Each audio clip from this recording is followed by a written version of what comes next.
Hello dear students, welcome to CR Digital Classes. Today we are going to learn about capital gain. What is capital gain? What is a capital asset first, and then about capital gain. Now this is an important topic in your income tax. This comes under the head income from capital gains. As you all know, there are 5 heads of income. One is income from salary, then we have income from house property, income from business and profession, income from capital gains, and income from other sources. So this is our 4th head of income, which is income from capital gain. Under this topic, you have 2 main important topics where you need to understand what is a capital asset. And once you've understood the meaning of capital asset, then capital gain is an easy concept for you. So let's see what are the questions that are asked for us in the examination related to this topic. As you can see on the screen here, these are the 2 most important questions that have been asked in the examination. One, here you can see they're asking about the meaning of capital asset, which is a short type question, and in the long type they're asking about what is capital asset and explain the types of capital gains. Okay, so these are the 2 important questions related to this topic. We'll be discussing about this now. So before we understand about what is capital gain, as I told you, we first need to understand what is capital asset. Okay, now what is a capital asset? A capital asset is any property or any device, any asset which the businessman or the taxpayer, as you know, has invested in, and that life of that particular property is more than 1 year.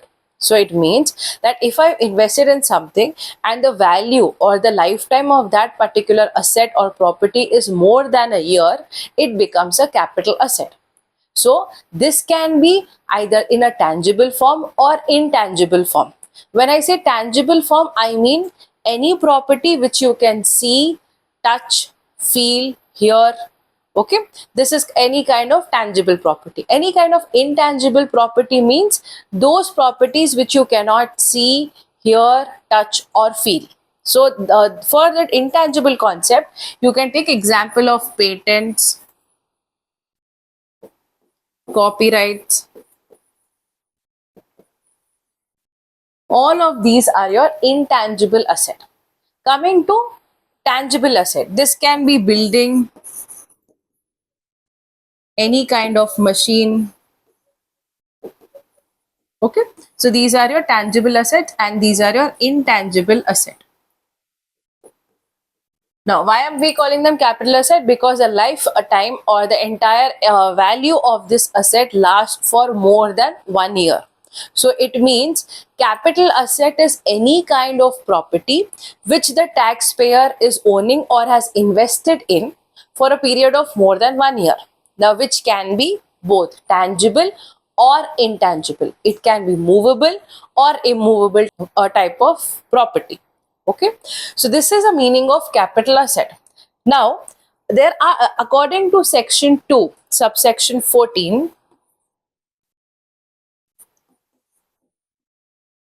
the term capital asset has been defined by income tax. Income tax does not allow any type of accounting definitions as it is. Okay, so if account says that any type of property is capital asset, no, according to income tax, there are some rules where some type of assets you can consider as capital asset and some, even though their life value is more than for a year, still they will not be called as capital asset. So there are some exceptions to that rule. Basically, any property that is being used for business or personal purpose is considered as capital asset. But what are the exceptions? Let's see to that. One is called as your stock in trade. Now, what is stock in trade? Stock in trade is, let's say, a businessman who is publishing books, okay, and they want to shut down their business. So they have a whole stock of these books which they used for their business purpose. Now what do?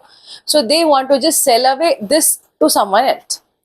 So that transaction which they make for selling away the stock in trade that they have or the leftover stock, that amount is not considered as capital gain or that is not a capital asset.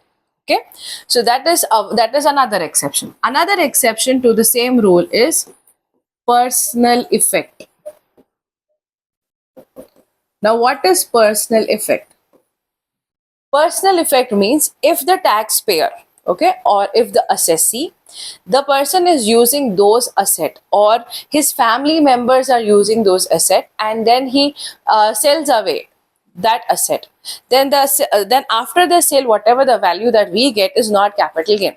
So these assets which have personal effect or personal belongings of the taxpayer are not called as capital asset. Okay, so you may say that if I sell away my TV, which is a capital asset for me, it has a life value of more than a year, is it a capital asset? No, it is not a capital asset, because it is an asset, or it is a property which you and your family is using. So if you sell a TV, then that is not capital gain, because TV is personal effect and it is not a capital asset as per the rule under section 2 subsection 14 of the Income Tax Act. Similar ways, like a fridge or furniture of my house, if I want to sell away, it is not considered as capital asset. That means any asset or any property which I am using for my own self or my family is using, then I cannot claim that product as capital asset. Okay, but some things which you own and you are using are called as capital asset. Again, there is an exception to it. Now, what is it? Let's say I have gold jewelry or any kind of gold articles, any gold item that I have, or silver items that I have, or I have famous drawings, paintings, or any kind of archaeological collection, some artifacts that I have of some era, and I have it at my home. Those are my property, right? It has personal effect. Still, if these all assets are called as capital asset. So, to the exception of personal effect, there is another exception, that even though gold is it is used for personal purpose, it is used by me or by my family, but still gold is called as capital asset. Silver items are again called as capital asset. Any kind of artifacts that you have of some era, that is also a capital asset, even though they are personal effect. Some famous paintings that you have, all these are called as capital asset. Okay, so that is another exception here. Then, as you all know, rural land, rural agricultural land, okay, that also is not a capital asset, because you know it is exempted from payment of tax. So therefore rural agricultural land is not considered as capital asset. So I repeat, what is capital asset? Capital asset is any kind of property that the taxpayer owns, and it can be intangible or tangible, movable, immovable. It can be used for business purpose, it can be used for personal purpose, whatever be the use. Still, that asset, if it is having the value of more than 1 year, then it is called as capital asset. Okay, now as per the section 2 subsection 14 of income tax, it is mentioned that after covering all these items that you say are capital asset, there are some exceptions to it, like as I told you about stock in trade. Then those items which have personal effect, that means my car, my furniture, or my TV, my fridge, any of these items, if I am selling it away, it is not considered as capital gain, because as per income tax, these items which have personal effect are not considered as capital gain.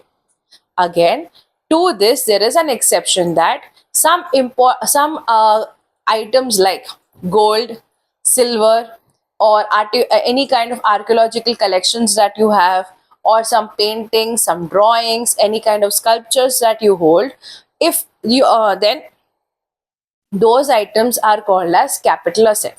Okay, even though they are of personal nature or have personal effect. Then rural agricultural land is also an exception. It is also not considered as a capital asset. Now, as per your income tax, you have capital asset being classified into two parts or two types. One, it is called as short-term capital asset, and another is your long-term capital asset. Okay. Now, what is a short-term capital asset? A short-term capital asset is if the taxpayer is holding the asset for a period of less than 36 months, then it is a short-term capital asset. Okay.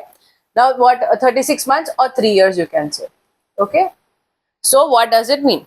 Now, let's say Mr. Ram, he has a building, okay, and this building he's selling it away. He bought it in 2024, 1st January 2024, and by 8th August 2024, he's selling away that building. Okay, so how long is he holding that building? Just for 8 months, right? So it is less than 36 months. Then it is called as a short term capital asset. So it means if a person is holding any kind of capital asset for a period of less than 36 months or 3 years, then it is called as short term capital asset. Then what about long term? If it is more than this period, that is 36 months, it becomes a long term capital asset. Same case of Mr. Ram. If he has brought a building in 2021, 1st January 2021, and he wants to sell it away in the year 2025. So he has that building for how many months or how many years? It is more than a 36-month period, right? So in that case, that capital asset will be called as long-term capital asset. So you need to remember this figure that 30, if it is less than 36 months, it is a short-term capital asset. If it is more than 36 months, it is going to be a long-term capital asset. Okay. Now to the same rule of 3 years, there is one exception in case of mutual funds or shares. Okay. So in case for assets like mutual funds, shares or any kind of securities, this 36 months becomes 12-month period. That means if Mr. A is holding shares for a period of 11 months, it becomes a short-term capital asset. If it is more than 12 months, it will become a long-term capital asset. So the only exception here is if it is either any kind of securities, whether it is mutual funds, shares, any of these, then the time period is 12 months.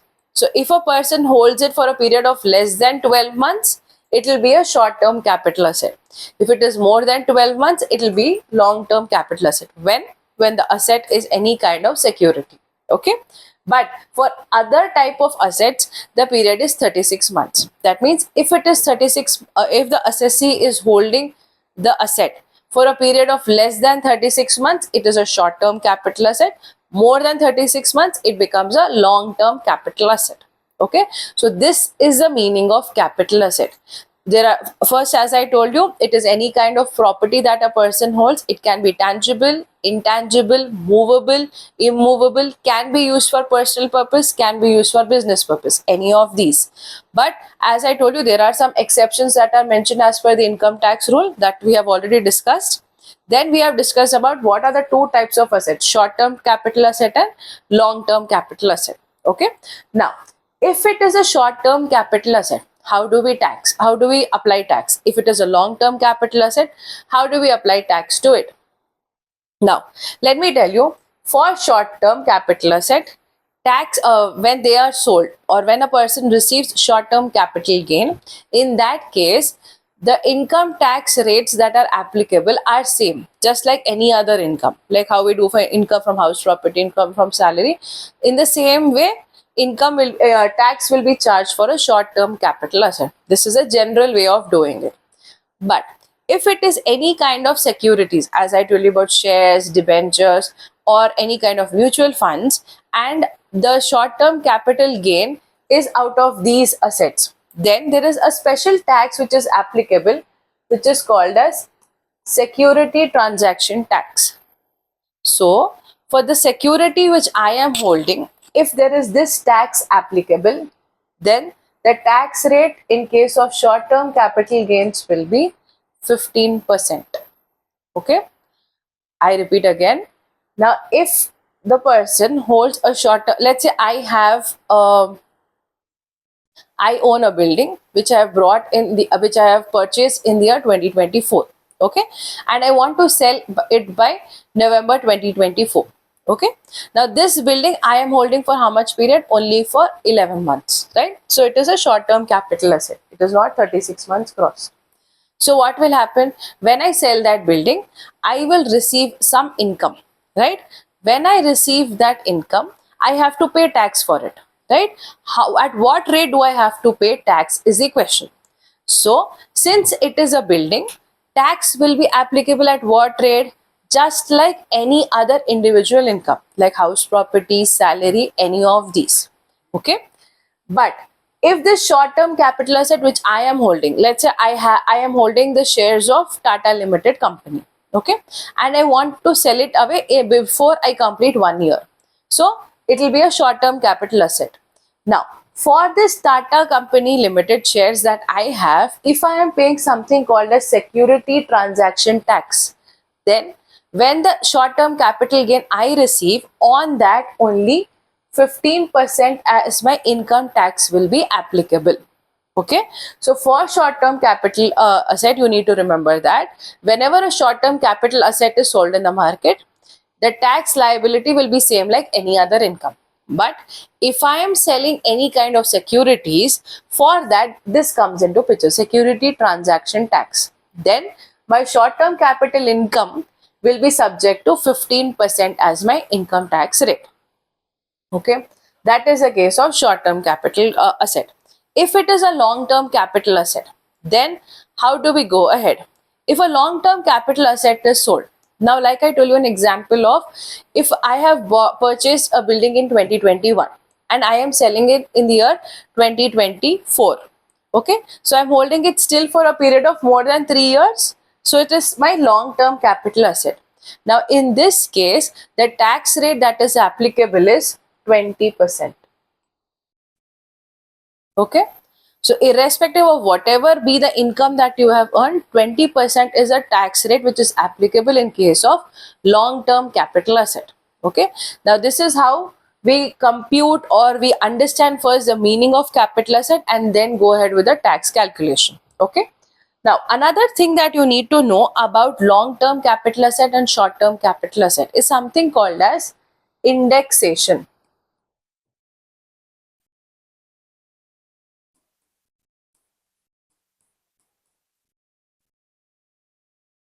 Remember this term because we will be using the same term while we are going for the explanation of capital gain. Okay, that we are doing next. So, what is indexation?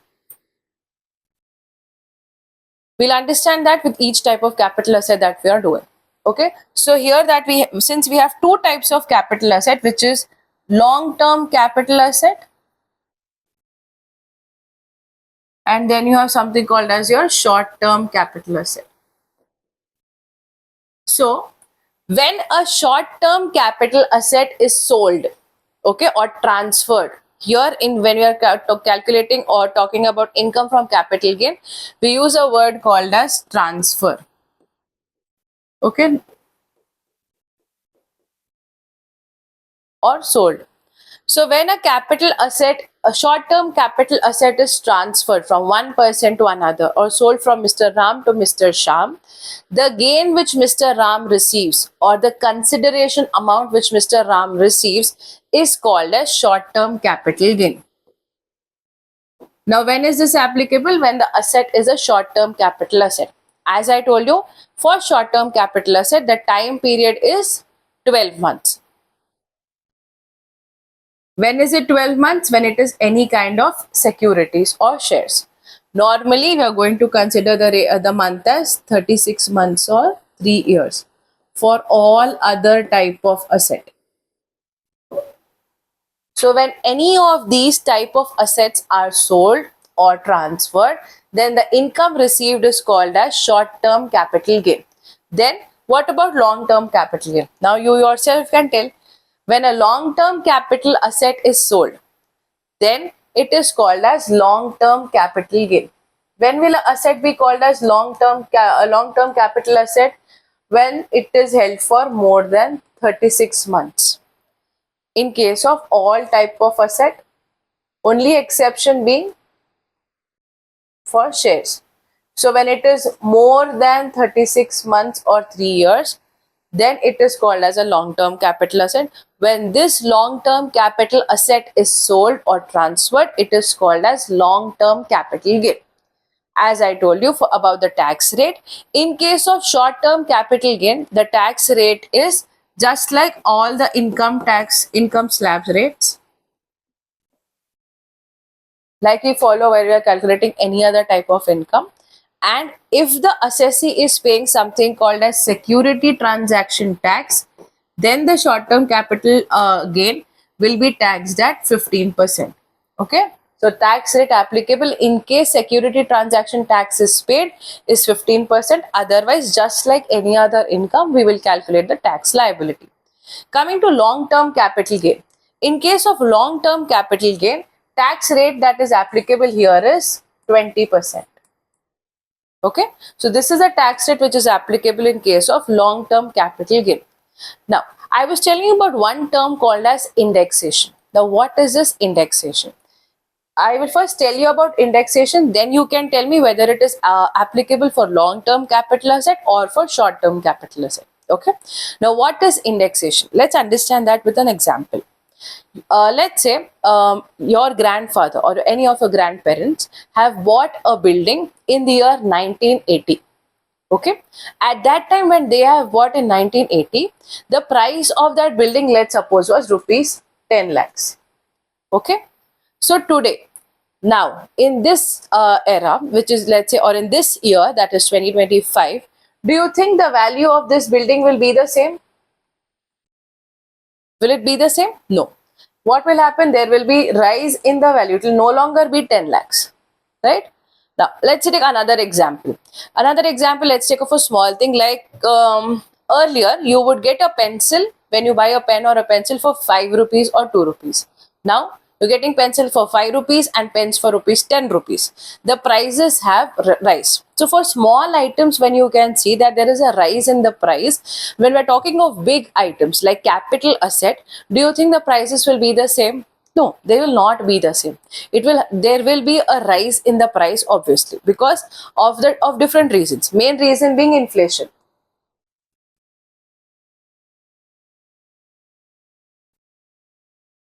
Okay, so indexation is done to protect the taxpayers from this inflationary rates. Okay, now 30 or 40 years back, the value of that particular asset must be this. But now when the person wants to sell that asset or transfer that asset, the value is very different. It is not the same as it was earlier.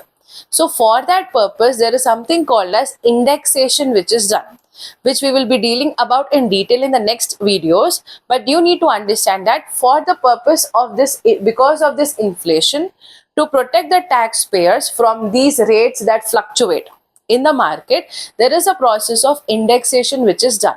Okay, now this indexation, why is it done? To protect the taxpayers from the inflationary rate.